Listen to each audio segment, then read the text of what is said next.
কক্সবাজার মানে সমুদ্র গর্জনার বালুচর, কিন্তু শহরের কোলাহল ছেড়ে একটু উত্তরে এলে দেখা মেলে অনেক পুরনো একটা জাতিসত্তা, যেখানে নদীর পাড়ে মিশে আছে কয়েকশো বছরের পুরনো এক জাতিসত্তার ইতিহাস।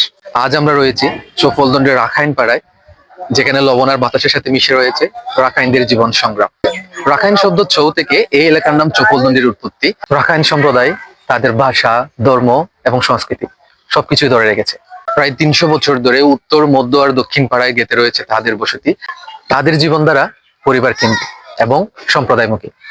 আমি এখন বসে রয়েছি ঐতিহ্যবাহী রাখাইন পল্লীর দোতলা বাড়িতে। এই দোতলা বাড়িগুলো তৈরি করা হয় স্থানীয় বাঁশ, স্থানীয় কাঠ এবং স্থানীয় মাদুর দিয়ে। এই বাড়িগুলোর বিশেষত্ব হচ্ছে এই বাড়িগুলো গ্রীষ্মকালে ঠান্ডা আর বর্ষাকালে শুকনো থাকে, যেন প্রকৃতির এক অপার বিস্ময়। এই দোতলা বাড়িগুলো শুধু একটা বাড়ি নয়, এই বাড়ি হচ্ছে সংস্কৃতির এক মিলনস্থল। সহমর্মিতা, ঐতিহ্য ও সামাজিক বন্ধন তাদের জীবনের মূল ভিত্তি। তো রাখাইনদের কথা হবে আর নাপ্পির কথা হবে না, তা কি করা হয়?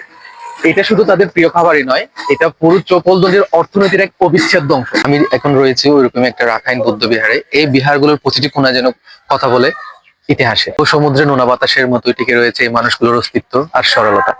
কিন্তু আধুনিকতার উন্নয়নের মাঝখানে হারিয়ে যেতে বসেছে এই এই জাতিসত্তার ভিটেমাটি, এই জাতিসত্তার অস্তিত্ব।